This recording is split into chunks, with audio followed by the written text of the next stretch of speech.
तो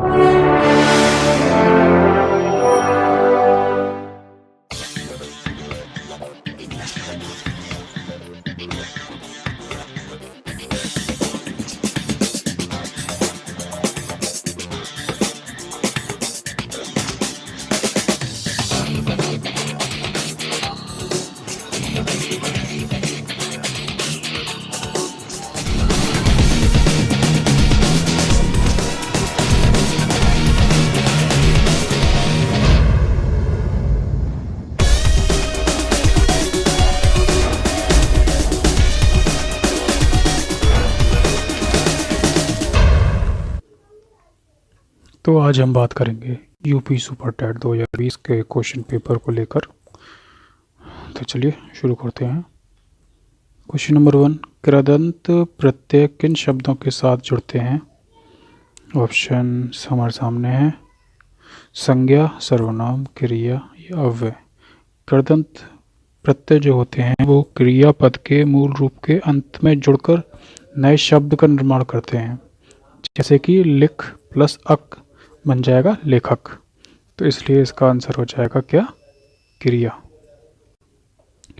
next question देखते हैं। जो व्याकरण जानता है, वाक्यांश के लिए एक शब्द है जो व्याकरण जानता है वो कौन होगा? व्याकरण। ठीक है, चलिए नेक्स्ट देखते हैं। सरस्वती पत्रिका के संपादक कौन थे? देखिए, सरस्वती पत्रिका जो थी ये एक रूप गुण संपन्न पत्रिका थी जो कि इलाहाबाद में 1900 में प्रारंभ हुई थी इसका प्रकाशन, और 1903 में महावीर प्रसाद द्विवेदी इसके संपादक थे जो कि 1920 तक चली। पहले ये झांसी से प्रकाशित होती थी, फिर कानपुर से होने लगी, तो इसलिए इसका आंसर हो जाएगा क्या? महावीर प्रसाद द्विवेदी। नेक्स्ट क्वेश्चन, चिदंबरा पर ज्ञानपीठ पुरस्कार प्राप्त हुआ, इसका आंसर बताइए क्या होगा? चिदंबरा पर ज्ञानपीठ पुरस्कार प्राप्त हुआ था, इसका आंसर है सुमित्रानंदन पंत। जी हाँ, चलिए इसके बारे में देखते हैं। चिदंबरा जो है सुमित्रानंदन पंत का प्रसिद्ध काव्य संग्रह है जो जिसको 1968 में ज्ञानपीठ पुरस्कार से सम्मानित किया गया था। यह संग्रह उनकी काव्य चेतना के द्वितीयोत्थान की परिचायिका है। उसमें युगवाणी से लेकर अतिमा तक की रचनाओं का संचयन है, जिसमें युगवाणी, ग्राम्य, स्वर्ण किरण, स्वर्णधुली, युगपथ, युगांतर, उत्तरा, रजत शिखर, शिल्पी, सवर्ण और अतिमा की चुनी हुई कृतियों के साथ वाणी की अंतिम रचना आत्मिका भी सम्मिलित है। चलिए नेक्स्ट क्वेश्चन देखते हैं। महान शब्द में त्वा प्रत्यय जोड़ने से शब्द बनेगा, बताइए। महान में हम त्वा जोड़ दें तो क्या बनेगा? इसमें बनेगा महत्व।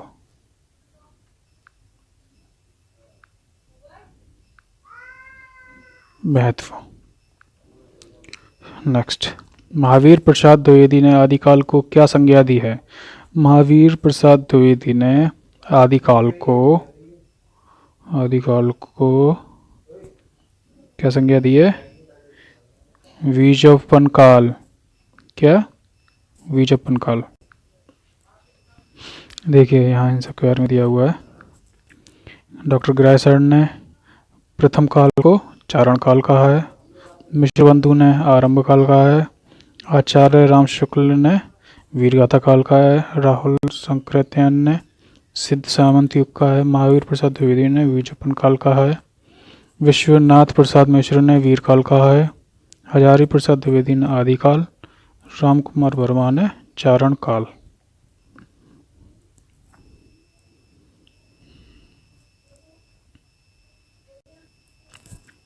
हिंदी शब्द किस भाषा से लिया गया है? देखिए एक सवाल काफ़ी बार पूछा जा चुका है। हिंदी शब्द जो है वो फारसी भाषा से लिया गया है। हिंदी का अर्थ होता है हिंद से संबंधित, यानी हिंद से जुड़ा हुआ। हिंदी शब्द की निष्पत्ति सिंधु सिंध से हुई है। ईरानी भाषा में सा का उच्चारण हा से किया जाता है। इस प्रकार शब्द वास्तव में सिंधु शब्द का प्रतिरूप है, जो कि बाद में हिंदी बन गया। क्वेश्चन नंबर 8, निम्नलिखित में तत्सम शब्द है, बताइए इनमें तत्सम शब्द कौन सा है? आँख, पाँव, गांव, गृह। देखिए तत्सम शब्द कह रहा है, ठीक है। तत्सम शब्द वो शब्द होते हैं जो सीधे संस्कृत से लिए आ गए हैं, उनमें कोई बदलाव नहीं हुआ है। जैसे कि यहाँ कौन सा है? गृह। नेक्स्ट क्वेश्चन, ये तो गद्यांश वाला प्रश्न है। देखिए इसको आप कर लीजिएगा। ओके, हम देखते हैं क्वेश्चन नंबर 11। बीती विभारी जागरी, अंबर पनघट में डूबो रही, तारा घट उषा ना करी। इन पंक्तियों में कौन सा अलंकार है? इन पंक्तियों में कौन सा अलंकार है? देखिए इन पंक्तियों में जो कहा गया है इनमें रूपक अलंकार है। क्यों? क्योंकि आप पढ़िए, बीती विभारी जाग रही, अंबर पनघट में डूबो रही, तारा घट उषा नागरी। क्योंकि अंबर पनघट तारा घट और उषा नागरी को उपमान माना गया है। इससे उपमेय में उपमान का आरोप हो रहा है। जिस जगह उपमेय पर उपमान का आरोप किया जाए वहाँ रूपक अलंकार होता है, ठीक है। इसलिए उपमेय और उपमान में कोई अंतर नहीं दिख रहा है यहाँ पर, इसलिए ये रूपक अलंकार हो जाएगा। नेक्स्ट क्वेश्चन, जदापि सुजाति सुलझनी, सुवरन सरल सुव्रत, भूषण बिनु न विराजई, कविता बनती मित। अलंकार को परिभाषित करने वाली उपयुक्त पंक्तियां किस कवि की हैं? ये जो पंक्तियां हैं ये किसकी हैं? केशवदास जी की हैं, ठीक है। अब केशवदास जी कौन थे? केशवदास जी रीतिकाल के अलंकारवादी कवि हैं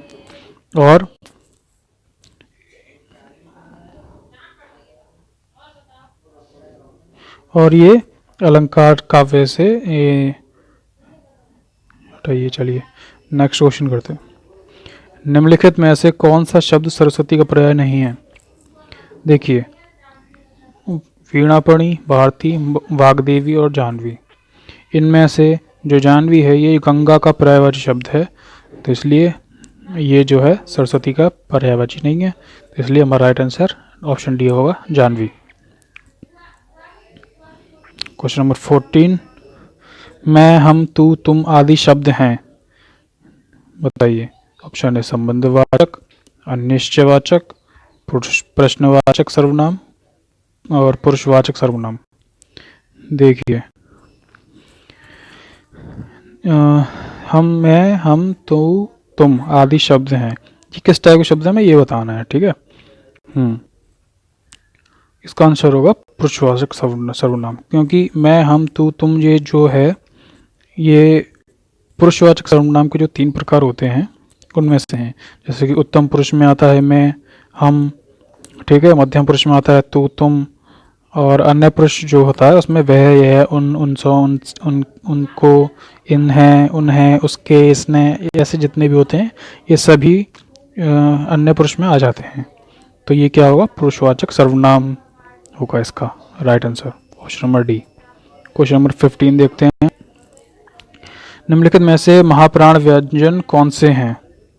देखिए महाप्राण व्यंजन की बात कर रहा है, हमें पता है कि महाप्राण व्यंजन कौन से होते हैं, ख, छ, ठ, त, फ। ये महाप्राण व्यंजन है, ठीक है, जिनके उच्चारण से मुख से अधिक हवा निकलती है। देखिए जब हम इनको बोलते हैं तो हमारे मुंह से ज़्यादा हवा बाहर की ओर निकलती है, ठीक है। चलिए नेक्स्ट क्वेश्चन देखते हैं। जब प्रथम शब्द संज्ञावाची और द्वितीय शब्द संज्ञा हो तो कौन सा समास होता है? देखिए वो क्या कह रहा है, जब प्रथम शब्द संज्ञावाची हो और द्वितीय शब्द संज्ञा हो, यानी पहला संज्ञावाची है और दूसरा शब्द संज्ञा है, तब समास कौन सा होगा? हमें पता है तब कौन सा होता है, द्विगु समास। ठीक है, जैसे कि नवग्रह, त्रिलोक। ठीक है, जैसे नवग्रह में 9 ग्रहों का समूह हो गया, त्रिलोक में 3 लोगों का समाहार। यस, ठीक है। क्वेश्चन नंबर 17, तुम मासहीन, तुम रक्तहीन, हे अस्थि शेष तुम अस्थिहीन, तुम शुद्ध बुद्ध आत्मा केवल, हे चिर पुराण, हे चिर नवीन। उपयुक्त पंक्तियों में कौन सा अलंकार प्रयुक्त हुआ है?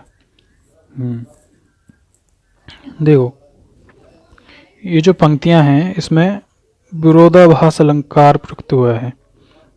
ठीक है, क्योंकि इसमें आत्मा के साथ मासहीन आ रहा है, बुद्धिहीन और ऐसी गुणवाचक संज्ञाएं यूज करी गई हैं। ठीक है, जो कि विरोधाभासी लग रही हैं, इसलिए ये विरोधाभास अलंकार है इसके अंदर। क्योंकि आत्मा का कोई रूप आकार नहीं होता है, इसलिए इसका आंसर ऑप्शन नंबर ए होगा। क्वेश्चन नंबर 18, निम्नलिखित में से कौन सा योजक चिन्ह है? अब ये तो सबको पता ही होगा आप में से कि योजक चिन्ह किन्हें कहते हैं। जी, ये चिन्ह योजक चिन्ह है, ये option number C is the right answer. चलिए नेक्स्ट क्वेश्चन देखते हैं। क्वेश्चन नंबर 19, बुद्धिमान शब्द किस संवर्ग में है? संज्ञा, विशेषण, सर्वनाम, अव्यय। वो आपसे कहना चाह रहा है कि बुद्धिमान जो शब्द है वो क्या है, संज्ञा है, विशेषण है, सर्वनाम है या अव्यय है? देखिए, बुद्धिमान जो शब्द है वो सीधा सीधा विशेषण है, क्योंकि वो किसी इंसान की विशेषता बता रहा है। जैसे कि मैं कहूँ कि वह व्यक्ति बुद्धिमान है, तो यह उसकी विशेषता होगी। ठीक है, क्योंकि संज्ञा इसलिए नहीं हो सकती क्योंकि ये किसी का नाम वगैरह तो है नहीं कि ये मैं कहूँ कि जैसे उस व्यक्ति का नाम बुद्धिमान है कि बुद्धिमान इधर आओ, तो ये चीज़ तो नहीं है ना। बुद्धिमान एक विशेषण है। नेक्स्ट क्वेश्चन देखते हैं। क्वेश्चन नंबर 20, कवि का स्त्रीलिंग, स्त्रीलिंग क्या होगा कवि का? कवित्री, कवित्री जो है स्त्रीलिंग है कवि का। जी, शैल, क्वेश्चन नंबर 21, शैल शैल न मणिक्यम मुक्तिकम न गजे गजे, साधो न ही चित्सवित्र चंदनम न वने वने, अस्मिन् श्लोके सर्वत्र के न भवति। देखिए, संस्कृत वालों के लिए क्वेश्चन बहुत अच्छा है। ठीक है, चलिए इसका आंसर देखते हैं क्या है। इसका आंसर है ऑप्शन बी। इसका अर्थ क्या होगा पहले हम ये पढ़ लेते हैं। मणि सभी पर्वतों पर प्राप्त नहीं होती और न ही सभी हाथियों में गजा मुक्ता नामक मोती पाए जाते हैं। सज्जन लोग सभी जगह नहीं पाए जाते और सभी वनों में चंदन का वृक्ष नहीं पाया जाता। अर्थात ये सभी यानी जिन जिन चीज़ों की हमने भी बात करी है वो सभी अत्यंत दुर्लभ हैं। सही है, दुर्लभ हैं। क्वेश्चन नंबर 22, सूर्योदय पद में प्रयुक्त समास। सूर्योदय में कौन सा समास है हमें ये बताना है। सूर्योदय में तत्पुरुष समास है। ठीक है, तत्पुरुष समास कौन से होते हैं? वो समास जिनका उत्तर जो होता है, जिस शब्द का उत्तर प्रधान पद हो और समास करने पर विभक्ति का लोप हो जाए, जैसे सूर्योदय, सूर्य का उदय। ठीक है, इसलिए ये क्या है? तत्पुरुष समास है। नेक्स्ट क्वेश्चन, क्वेश्चन नंबर 23, नीलोत्प्लव में कौन सा समास है? नीलोत्प्लव में कौन सा समास है? ठीक है, बताइए कौन सा समास है? नीलोत्प्लव में कर्मधारय समास है। क्यों है? क्योंकि नीलो मतलब नीलम। ठीक है, और इसको अलग करेंगे तो नीलम और उत्प्लव बनेगा। ठीक है, जो कि कर्मधारय समास क्या होता है? एक पद विशेषण होता है जिसमें दूसरा पद क्या होता है? विशेष्य होता है। ठीक है, और दोनों पदों में एक ही विभक्ति लग रही होती है, इसलिए नीलोत्पलम क्या है? कर्मधारय समास है। क्वेश्चन नंबर 24 देखते हैं। दायस्यति क्रियापद में लकार है। दायस्यति में कौन सा लकार है हमें ये बताना है। दायस्यति में लट लकार है, क्योंकि ये भविष्य काल का है, यानी लट काल का है, लट लकार का है। उदेति सविता ताम्रः एवं अस्मिति च संपदो विप्तो च महतामे करूपता। सविता कृदस्य उदेति। देखिए इसका होगा ताम्र, ये ताम्र, ये वाला ताम्र, ठीक है।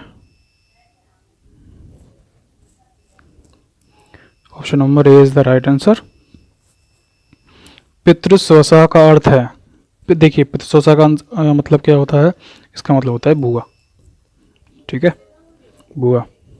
जबकि जबकि चाची को हम कहते हैं क्या, पितृव्य, और ताई को ज्येष्ठम्बा, और मौसी को मातृस्वा, ठीक है जी। आप याद कर लीजिएगा, हो सकता है पेपर में पूछ लिया जाए। क्वेश्चन नंबर 27, गम धातु लिट लकार मध्यम पुरुष बहुवचन का रूप है। देखिए इसमें क्या है, वो कह रहा है गम धातु लिट लकार में मध्यम पुरुष वचन का रूप बताना है, इसमें से कौन सा है। इसमें होगा ये जी, ये ऑप्शन नंबर सी, ठीक है। जैसा कि हम देख पा रहे हैं कि नीचे ये टेबल बनी हुई है, इसमें आप देख लीजिए गम धातु का मध्यम पुरुष में, ठीक है, मध्यम पुरुष में देखिए कहाँ है, ये रहा, बहुवचन पूछ रहा था आपसे, वही है, ठीक है। नेक्स्ट क्वेश्चन, महेश्वर सूत्रों की संख्या है, कितने होते हैं, हमें पता है कि होते हैं 14, यानी 14 होते हैं, ठीक है। यहाँ ये सब दे रखे हैं, आप इनको पढ़ सकते हैं, 14 के 14। चलिए आगे चलते हैं। क्वेश्चन नंबर 29, गा पद में विभक्ति वचन है, कौन सी विभक्ति है गा पद में, बताइए, चलिए जल्दी।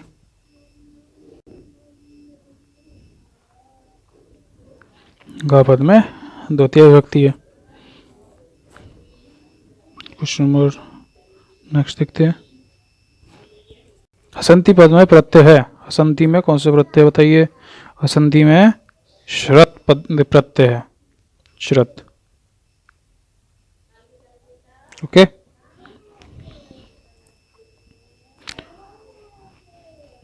जैसे कि हस प्लस श्रत लगाएंगे तो हसंती बनेगा, जो कि स्त्रीलिंग होता है। अच्छा, अब आई English next part, question number 31 से चलिए शुरू करते हैं, ओके। ये पैराग्राफ है, पैसेज है, poverty is cruel but it is curable, the only known cure is economic pragmatism instead of woolly ideology in the field of economics. The tree of ideology has never bore any fruit. We have countless chances for development opportunities multiply when they are seized, they die when neglected. We have barely tapped our immeasurable potential for growth, immense manpower, superb skills and enterprise are to India what oil is to the Middle East. The only difference is that the oil will be depleted one day, but our human resources will never be. चलिए अब question देखते हैं। Question number 31, which of the following is most opposite in meaning of the word deplete as used in the passage. यानी हमें deplete का most opposite word बताना है, ठीक है। जैसे कि डिप्लीट का मोस्ट अपोजिट वर्ड कौन सा है, देखिए शुरुआत में दे रखा है रीजनरेट, जी। देखिए एम्प्टी का मतलब खाली होता है, बताइए, ठीक है। आपको बताना था डिप्लीट का, तो उसका होगा regenerate. Option number A is the right answer. Next question देखते हैं, according to the author ideology in the text of economics. Author के अनुसार इकोनॉमिक्स की जो आइडियोलॉजी थी वो क्या थी, इसका आंसर होगा ऑप्शन नंबर बी, ठीक है। In the context of economics has बेयरली yielded any result, जो कि हमें यहाँ दे रखी है एनी रिजल्ट, कुछ लाइन 4 में।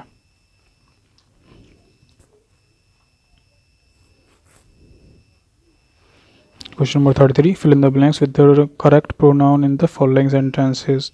Okay, sentences. One should love his, her, once my country. बताइए क्या आएगा, once country आएगा।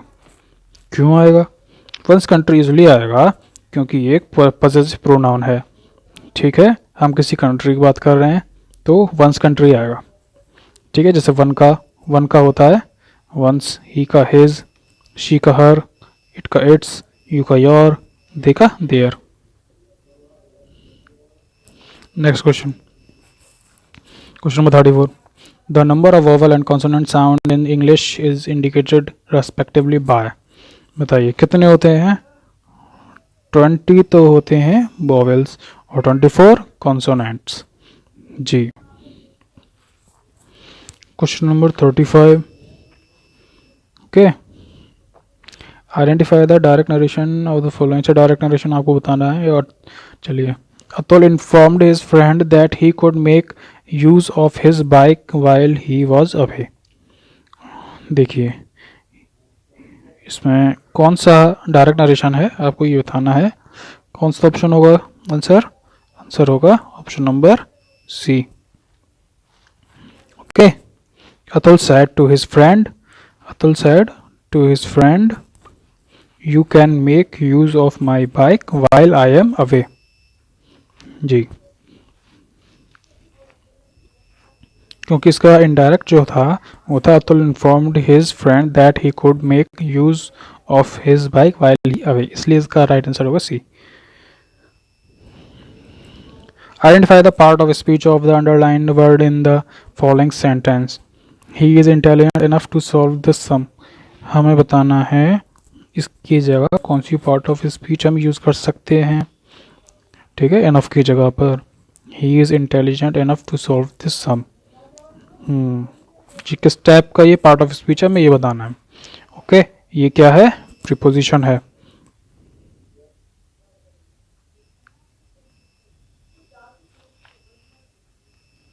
सॉरी, ये एडवर्ब है।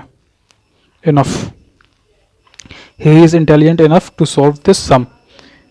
ठीक है, वो जो इंसान है वो काफ़ी इंटेलिजेंट है इस सम को सॉल्व करने के लिए। तो ये क्या कर रहा है? देखिए, इंटेलिजेंट तो हो गई उसकी विशेषता। ठीक है, और एनफ जो शब्द है, देखिए सॉल्व करना हो गया वर्ब। एडवर्ब क्या है? जो वर्ब से पहले लगाया जाता है उसको सपोर्ट देने के लिए, तो ये हो जाएगा एनफ जो है एडवर्ब है।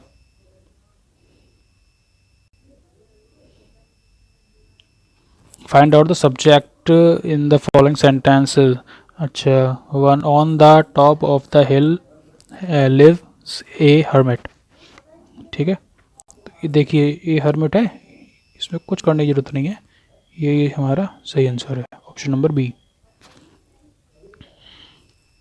इन the following sentence change the verb to the past tense. She hides her face for shame. Option number C is the right answer. क्यों? शी हाइड्स नहीं आएगा। ठीक है, शी हेड आएगा। सुटेबल वर्ड जो है हेड हो जाएगा, क्योंकि हम जो वर्ब है वो पास्ट टेंस में चेंज कर रहे हैं इसलिए। जी, next question, identify the type of the sentence given below. How well she sings. अच्छा, इसमें क्या है? इसमें है एक्सक्लेमेटरी। देखिए ये आ रहा है एक्सक्लेमेटरी साइन, इसको पहचानना कोई मुश्किल नहीं है। चलिए आगे चलते हैं। विच of the following sentence is correct. ठीक है, अच्छा करेक्ट सेंटेंस कौन सा है बताना है। He is an European citizen. Wrong. ठीक है, ये रॉन्ग है और ये रॉन्ग है। ये 1 rupee and 1 rupee note is rare to find and 1 rupee rare. अच्छा, ये गलत है। I denote and unit of blood, ये भी गलत है। जो सभी गलत है तो option number D is the right answer. ठीक है, क्वेश्चन नंबर 41।